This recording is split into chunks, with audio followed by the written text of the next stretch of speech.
Good morning. Good morning. How are you doing? Awesome. Good. Awesome. I figured we move everything outside. It's so nice. Yeah.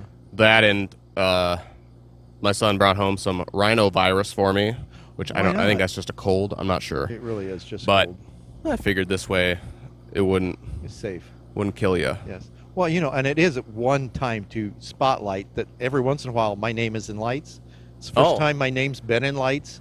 And so, Okay. hey, why not? I feel fancy. Yeah. I like that. I feel uptown. Uptown. Okay. That's fun. You took a trip to Michigan. Good trip? Good trip. Good. We only lost our brakes. No problem. Yeah. Just Hey. kept things exciting. I've got a would you rather question about brakes. Would you? I mean, it was going to be my closer, but I think I we'll can just... probably answer it this All right. Would you rather have your car beep every time you press the brakes forever or cut in front of every line that you're ever in and say, I was here first?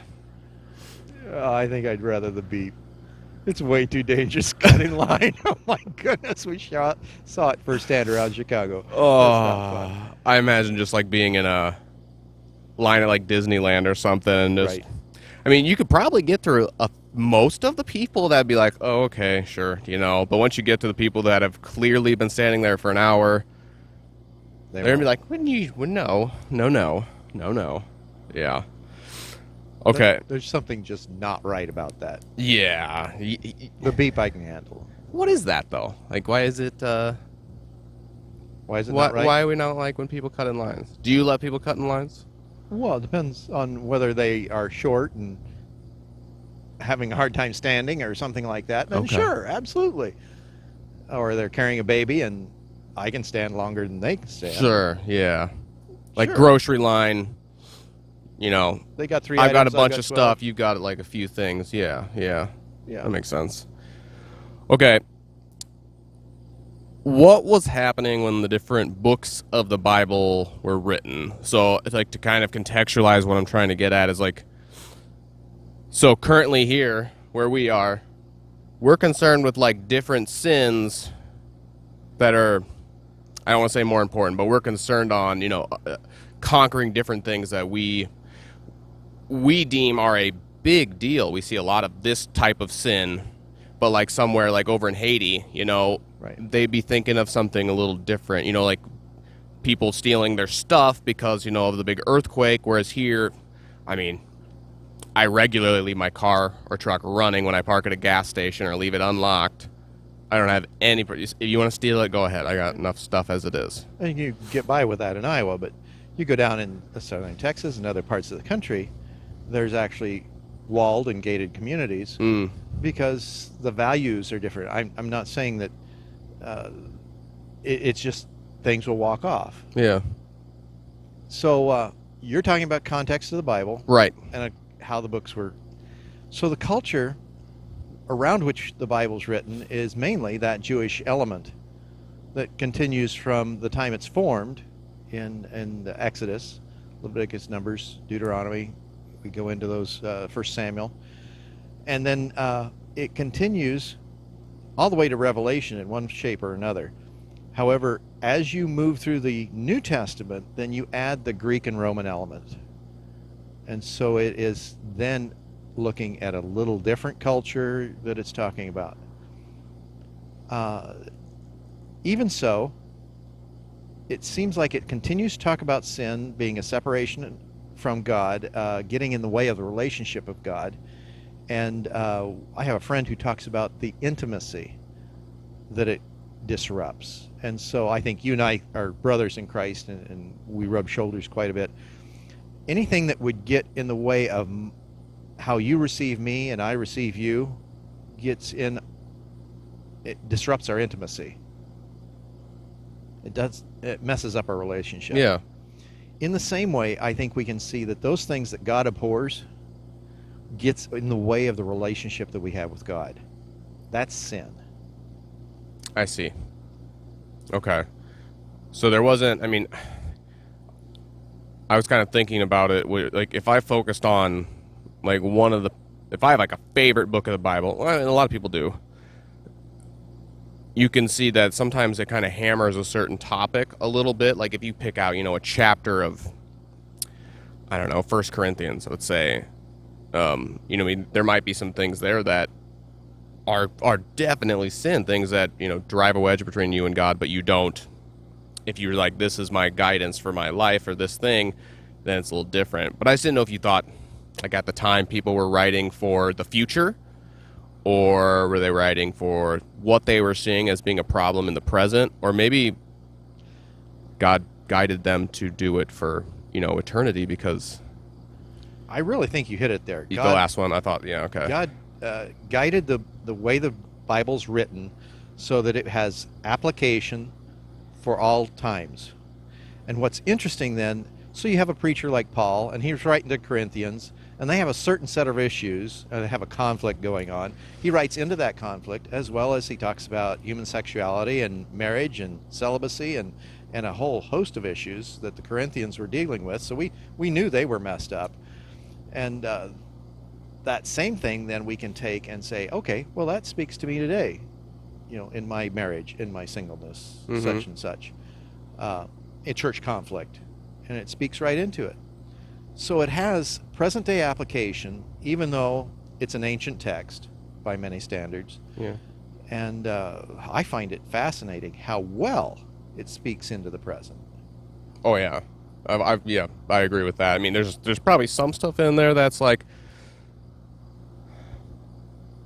yeah, like they're talking about plowing the land and stuff like that. I mean, that's completely foreign to me. Like the only time I've seen any plowing happen on our farm was from a video from when Rob was, 6 years old, riding on the back of a tractor that was not supposed to be on, but he was anyway. Oh yeah, that's right. That's fun. God bless him. Oh yeah, he's a daredevil, Yep. Did God make death?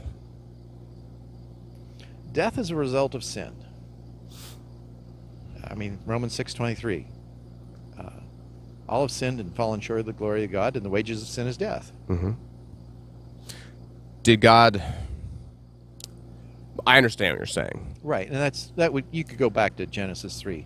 Right. Because that's part of but the fall. What I kind of what I'm looking at, trying to pick your brain about, is like, did God make like viruses, illnesses, cancer?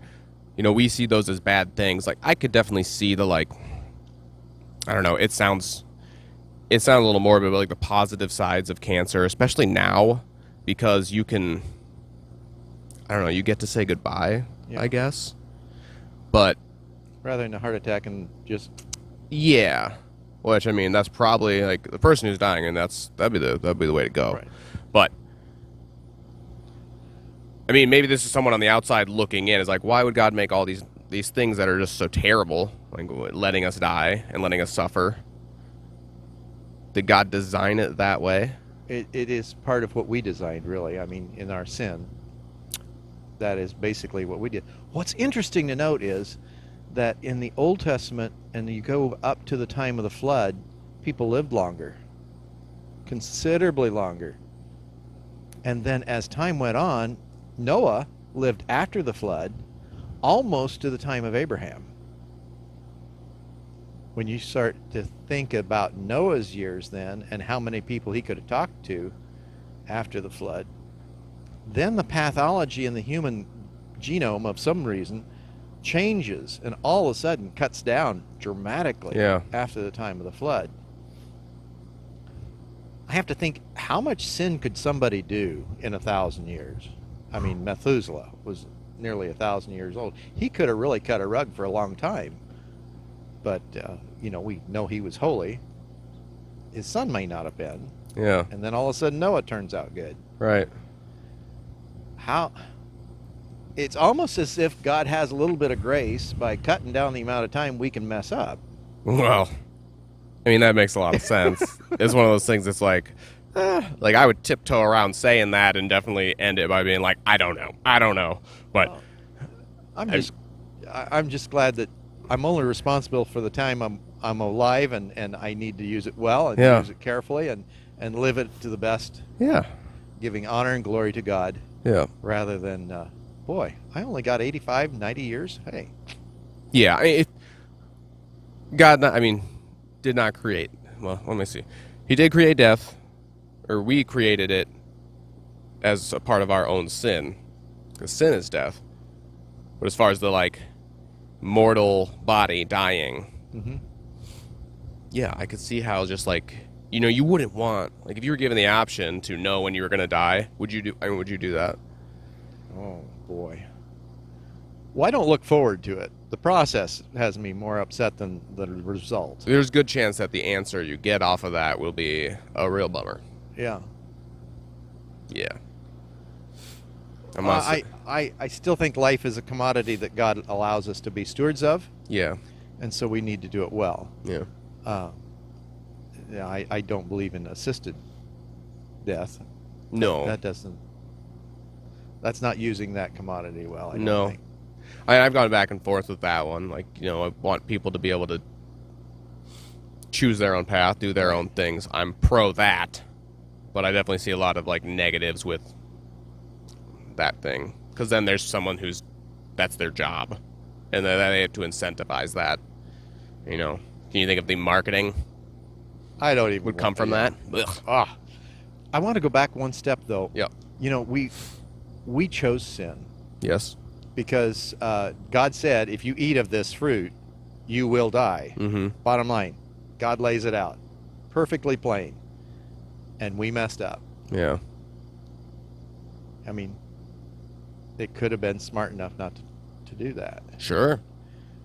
So the blame doesn't go to God.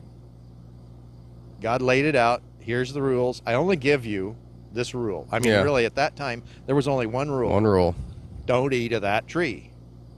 That's all. The only rule. I mean, we have 10 commandments now, and we make several others in between. And it was just one rule, and we couldn't do that. Mm-hmm. Yeah. It really stinks, doesn't it? It does. But doesn't that speak into our nature? Oh, yeah. I mean, if you tell us not to drive 75 down Highway 1, we might try to do it, You seem like someone who drives the speed limit. Pretty much. Well, not exactly. But anyway. Unless I get it's from the point A interstate. to point B. Yeah. Yeah. I was always I was told I could go this much over the speed limit. One time I even got stopped when I was in high school. 4 of my friends in the car.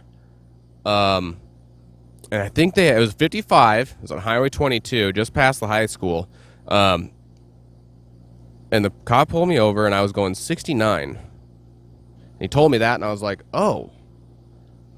Well, my speedometer's off, because I usually just set it 9 miles an hour over the speed limit. And he's like, that's still speeding.